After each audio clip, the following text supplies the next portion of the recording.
Pablo Escobar.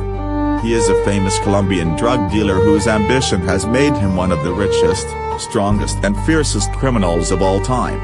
In 10 years he managed to consolidate his criminal empire, making him the strongest man in the Colombian mafia. He had a colossal fortune estimated at between $25 and $30 billion, roughly equivalent to $54 billion in 2016, making him the richest man in the world for 7 consecutive years, according to Forbes. He burned $2 million to warm his daughter from the cold.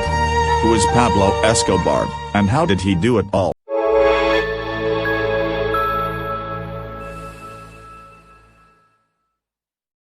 Peace be upon you. We spoke in a previous video on the channel about the biggest killers in the world, and in this video we will talk about another famous killer all over the world.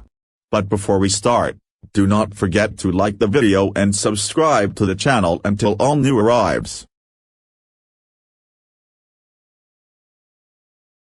1. Profile of Pablo Escobar. Pablo Emilio Escobar Gaviria, often referred to as the King of Cocaine, is a notorious Colombian drug dealer, considered the most daring, influential and most criminal in the history of cocaine trafficking. He formed the Medellin cartel, in cooperation with a group of other criminals, to ship cocaine to the U.S. market. As the 1970s and 1980s saw Pablo Escobar and the Medellin cartel close to monopolizing the cocaine smuggling trade in the United States by shipping more than 80% of all smuggled drugs in the country. He earned billions of dollars, and by the early 1990s his net worth was estimated at $30 billion, as the total profits reached $100 billion, including money buried in various parts of Colombia. In 1989, according to Forbes magazine, he ranked 7th on the list of wealthiest people in the world, and he has known an extravagant life with the wealth he made. His empire included 400 luxurious homes all over the world, private planes, and a private zoo housing various kinds of exotic animals. He had his own army of veteran soldiers and criminals. His vast empire was built on all sorts of crimes, but he was known for sponsoring football clubs and charitable projects. 2. The beginnings of Pablo Escobar. Pablo Escobar was born on December 1, 1949, in Riongro, Colombia, to his parents, Dard Escobar and Hermelda, the third of his 7 siblings. His father was a farmer and his mother was an elementary school teacher. Pablo studied at the University of Autonomia Latinoamericana, but left the university because he preferred to devote himself to his personal work. His criminal activities on the streets of Medellin began as a teenager, when he used to steal gravestones and sell them to smugglers after polishing them, but his brother Roberto Escobar claimed that the evidence was from the owners of those graves where clients stopped paying for on-site care. Since his childhood, he had a strong desire to become a millionaire at the age of 22, and he carried out his criminal activities alongside Oscar Bernlaguerre, which included selling fake lottery tickets, stealing cars and selling smuggled cigarettes. In the early 1970s, Pablo became a bodyguard and a thief, kidnapping a Medellin executive to quickly earn $100,000. His next step in the underworld was to work with the famous smuggler Alvaro Perito, who was operating all over Medellin. 3. The achievements of Pablo Escobar. Roberto Escobar worked as an accountant for his brother and worked on following the fundraising process. That process culminated when the Medellin cartel smuggled 15 tons of cocaine a day to the United States worth more than $500 million, as Pablo and his brother were buying rubber bands worth $1,000 a week to package cash bundles, and about 10% of the money in their warehouse is destroyed each year by rats. Pablo entered the drug trade in the 1970s and developed his cocaine smuggling operation in 1975. He used to take a plane himself between Colombia and Panama to smuggle drugs into the United States. In 1975, after returning to Medellin from Ecuador with a heavy load, he was arrested with his men, where 39 pounds of drugs were found in their possession, and he failed in an attempt to bribe the judges of his case and later killed the 2 officers who arrested him, which led to the dropping of his case, and soon he began applying his tactics, whether of bribery or murder, to deal with the authorities. Earlier, Pablo smuggled cocaine in old aircraft tires and a pilot made $500,000 for each flight. Later, as cocaine demand grew in the United States, he arranged for additional shipments and alternative routes and networks including California and South Florida. Together with Carlos Leader, he developed the island of Normiscali in the Bahamas as a new recharge point between 1978 and 1982, which remained the main drug trafficking route for the Medellin cartel. In the mid-1980s, his smuggling activity reached its peak by smuggling about 11 tons on the trip to the United States, and according to Roberto Escobar, Pablo had also used 2 submarines to smuggle cocaine. In 1982, he was elected by the Colombian Liberal Party as an alternate member of the Colombian House of Representatives, and he officially represented the Colombian government at the swearing-in ceremony of Spanish Prime Minister Felipe González.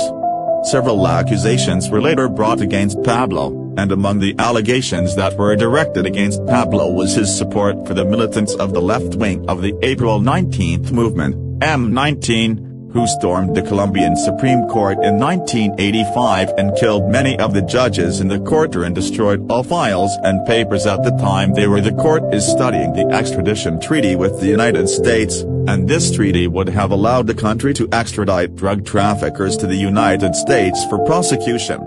As his network expanded and gained notoriety, Pablo became known all over the world, and by that time the Medellin cartel controlled a large portion of the drug trade that covered all of the United States, Spain, Mexico, the Dominican Republic, Venezuela, Puerto Rico, and other countries in Europe and America, and rumors were saying that his network had reached Asia. His policy in dealing with the Colombian state was intimidation and corruption by the term plata o plomo, which literally means silver or lead in the dictionary, but in Pablo's dictionary he meant either accepting money or facing bullets, and his criminal activities included killing hundreds of state officials, civilians, police and bribery politicians, judges, and government officials. By 1989 the Medellin cartel controlled 80% of the cocaine market in the world, and it was generally believed that Pablo was the main financier of Medellin's Atlético Nacional Colombian soccer team, and he was also credited with developing multiple sports stadiums and soccer fields and helping the children's soccer team. Although he was considered an enemy of the Colombian government and the United States, he succeeded in creating goodwill among the poor, and he had an effective role in building schools, churches and hospitals in Western Colombia, and he also donated money to set up housing projects for the poor. Often Medellin helped him and protect him, including hiding him from the authorities. His empire became so powerful that other drug traffickers set aside 20% to 35% of their profits for him to smoothly ship their drugs to the United States.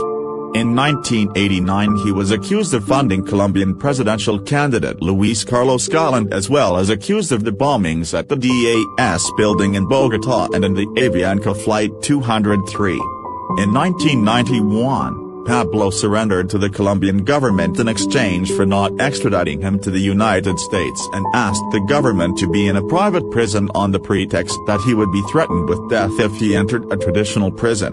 The government allowed him to build his own prison called La Catedral, which he turned into a luxurious prison, but in July of 1992 it was found that Pablo was carrying out his criminal activities from his prison, so the government tried to convert it into a traditional prison, but he discovered the matter and escaped from his prison, and the authorities chased him. It lasted 15 months, during which time the Medellin cartel's monopoly deteriorated and began to collapse when police raided the offices and killed their leaders. 4. The most famous sayings of Pablo Escobar. There are 200 million fools manipulated by a million intelligent men. I would rather be in a grave in Colombia than in a prison cell in the United States. Life is full of surprises, some good and some not. 5. The personal life of Pablo Escobar. Pablo Escobar married Maria Victoria in March 1976 and the couple had 2 sons, Juan, now known as Juan Sebastian Marroquin Santos, and Manuela. 6. The death of Pablo Escobar. On December 2, 1993, After 15 months of being chased by the search block squad created by Colombian President Virgilio Barco and whose sole aim is to arrest Pablo and his accomplices, in addition to the Colombian and American intelligence agencies and one of the anti-him groups called Los Pups, he was found in his hideout and the Colombian police shot him, and the mystery about who shot him in the head remains dependent on several assumptions so far, and Pablo's relatives believe that he was the one who killed himself. About 25,000 people attended his burial, including most of the Medellin poor whom he helped on a large scale, and was buried in the Cementerio Jardins Monsecrietegui Cemetery. 7. Fast facts on Pablo Escobar. Other famous nicknames of Pablo Escobar were Don Pablo and El Patron. Pablo earned the nickname Robin Hood from the poor, and spent millions on schools, football stadiums, hospitals and churches. There have been many series and films dealing with his story. 8. You will find the latest news about Pablo Escobar, videos and documentaries about Pablo Escobar and the sources of information that in the end, we hope that you liked the video and do not forget to subscribe to the channel until everything new arrives, and bye bye.